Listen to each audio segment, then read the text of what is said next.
Magandang araw po, Sir Paula. Magkikwento lang po sana ako ng isang karanasan. Nangyari ito noong ako ay mangingisda pa. Dati kasi, sa hirap ng buhay, kailangan ko maghanap ng pagkakakitaan. At sa lugar namin, sobrang hirap makahanap ng pwede mong pagkakitaan. Mabuti na nga lamang, meron akong kaibigan noon. Meron siyang bangka. At malugod niya akong tinanggap na sumama sa kanya para nga meron din akong pagkakakitaan. Siya nga po pala, ang pangalan ko po pala ay Nandro. At ang kaibigan ko naman po na makakasama sa kwentong ito ay si Mensor. Nangyari po ito sa isla ng Palawan. At kung anong eksaktong lugar sa Palawan ay hindi ko na lamang po sasabihin. Binata pa ako noong mga panahon na ito. 25 anyos. Samantalang si Mensor, kaidaran ko rin po ito. Kababata ko nga po pala siya. Sanggan-dikit ko yan. Pero medyo magkaiba kami ng estado sa buhay. Yung pamilya kasi nila medyo may kaya-kaya. Samantalang kami, saktuhan lang ba? Yung pamilya po ni Mensor, medyo may kaya-kaya po sila. Marami silang bangka. Pinaparentahan, pinoporsyentuhan. At yung isa nga sa mga bangka na iyon, binigay ng tatay ni Mensor sa kanya. At noong mga panahon na iyon, si Mensor ay talagang mangingisda na. Samantalang ako naman, natanggal ako sa trabaho sa bayan. Kaya yun na nga, problemado ako.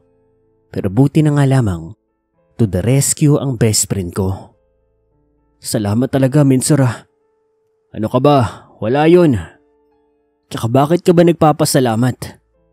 Sarili mo dapat ang pasalamatan mo kasi pagtatrabahuhan mo naman yung makikita mo rito. Bahala ka sa buhay mo, no? Maglalambat ako ng akin. Maglambat ka ng iyo. Kanya-kanya tayong isda dito, pare. Basta salamat pa rin. Kailangan pa naman namin ng pera ngayon. Yung mga kapatid ko nag-aaral pa .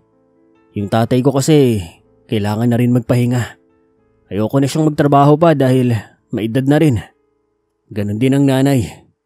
Walang problema yan, pare. Bilib nga ako sa'yo . Hindi mo responsibilidad pero sinasalo mo yung trabaho ng mga magulang mo. Mabuti kang anak. Ano to? Mag-iiyakan ba tayo dito, pare? Sira ulo. Naging maganda po ang pangingisda namin nung araw na iyon. Walang problema. At sa katunayan, sa paglipas po ng mga araw, masasabi kong kumikita naman po ako. Yung mga nahuhuli ko kasing isda, binibenta ko na po yan sa mga nag-aabang palang sa laot, mga tindera yan sa mga palengke, mga pakyawan. At sa tulong po noon, nakakapagbigay ako ng pera sa mga magulang ko, sa mga kapatid ko. Makalipas po ang 2 buwan. Naging maganda po ang buhay ko kasama si Mensor. May panahong matamlay. May panahong paldo-paldo pero hindi naman kami nawawalan. Ganun daw talaga ang buhay mangingisda. Ngunit isang araw po, nagkaroon ng problema ang lahat ng mangingisda sa amin. Paano ba naman kasi? Naging konti na lang po ang nahuhuli naming isda. Kung minsan nga ay wala pa. O kung meron man, maliliit po na isda. Naging problema sa aming lahat yon. Siyempre, anong pagkakakitaan namin? Mabuti nga, suportado rin kami ng barangay. Miski sila'y apektado rin kasi may porsyento rin kasi ang barangay sa mga kinikita namin.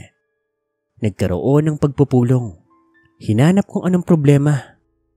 Pero sa pagpupulong na iyon, wala kami halos na pala kasi wala naman kaming kaide-ideya kung papaanong mauubos yung isda sa karagatan. Diba? Tsaka noon, pinagbabawal din naman ng dinamita. Sigurado kaming walang gumagamit sa amin noon kasi alam naman naming makakasira talaga yun. Tsaka mahigpit din doon sa amin. Maraming rumorondang Coast Guard, pati Navy. Kaya malabo ang dinamita. Sa gitna ng aming pagpupulong, bigla namang may sumabat na isang matandang lalaki. Hindi namin kilala ang lalaking yon. Para kasi siyang kabute na bigla na lamang sumulpot. Nagtatampo na ang karagatan. Mag-alay kayo. Hindi naman porket wala kayong ginagawang masama. Tama na ito. Kung ganoon ano ho kailangan namin gawin? Magbigay kayo ng alay sa karagatan. Alay? Kagaya po ng ano?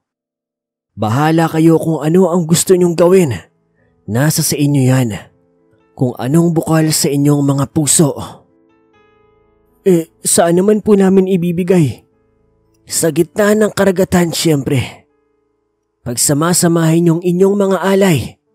Magbigay kayo ng konting dasal, pasasalamat, at pagpapahalaga sa likha ng ating karagatan. Umugong ang bulong-bulungan naming lahat. Wala namang tumutol kasi yung matanda lang naman ang nakapagbigay ng solusyon sa aming lahat. At lahat naman kami ay nasa iisang pahay na lang. Walang tumutol sa aming lahat. Nagkaisa. At pagkatapos nga noon, naganda na kaming lahat. Kanya-kanya kaming dala. Pagkain, prutas, basta mga bagay na hindi nabubulok. Yung pwedeng malusaw sa karagatan. At pagkatapos nun, lahat kaming mangingisda ay nagpunta sa laot kung saan kami madalas nanghuhuli ng mga isda. Napakarami naming lahat noon. Sama-sama kaming lahat. Dala-dala namin ng mga bagay na pwede naming ialay. Pagdating namin doon sa laot, nagtaka kaming lahat kasi bigla pong nawala ang alon. Talagang napakatahimik po. Patag na patag ang dagat. Kasama po namin ang matanda noon. Ilagay niyo sa tubig ang mga alay ninyo. Siguraduhin niyong walang makakasira sa mga yan. Itinapon po namin sa tubig yung mga alay namin. Pagkain, prutas, bulaklak, gulay, at kung ano-ano pa. At pagkatapos po noon, laking gulat namin nang biglang may isang malaking balyena ang biglang lumitaw sa harapan namin. Wala po akong kaide-ideya kung anong klaseng balyena yon, pero ang pinakapumuka po sa amin noon ay sa paligid po ng balyena, nakakita kami ng mga kakaibang nilalang na waribay mga sirena. May mga lalaki, may mga babae. Lahat kami ay hindi nakapagsalita. Para kami nandigas sa mga bangka namin. Ako nga noon hindi ako makapaniwala. Totoo ba ang nakikita ko? Totoong may mga ganoong nilalang? Yumuko kayong lahat! Sinunod po namin ang matanda. Sa pagyuko po namin, nakaramdam kami ng isang malakas na alon. Akala nga namin magtatauban yung mga bangka namin. Pero kasabay po noon, umungol po ang balyena. Nagpasirit po ito ng malakas na tubig sa amin. At sa pag-angat po namin, nakita po namin nagsilanguyan na po papalayo yung mga sirena. Kasama po dito yung napakalaking balyena. At sa pag-alis po nila, doon na po unti-unting bumalik ang mga alon. Bumalik sa normalang karagatan. At pagkatapos nun, nagsibalikan na rin po kami sa Pangpang. Asahan niyong sa pagdaan ng mga araw, babalik na ang mga huli ninyo. Sandali po, Manong. Sino po ba kayo? Hindi nyo na kailangan pang malaman. Pagkatapos po nung araw na iyon, nagkatotoo nga po ang sinabi ng matandang lalaki. Nagsibalikan na nga ang mga dati naming huli. At mula noon, hindi na po kami nawala ng huli. Dahil tuwing nauulit po ang araw na iyon kada taon, nagbibigay po kami ng alay sa karagatan. Yun ang ginagawa naming pagpapasalamat at pagpapahalaga sa kanila. Hanggang sa mga panahon na ito, talagang mahirap pa rin paniwalaan ang nangyari na iyon. Nakakatakot, pero kasabi po noon, nakakamangha rin. Marami pa talagang mga bagay sa ating mundo ang inaakala nating hindi totoo, pero talagang nangyayari dito sa ating paligid.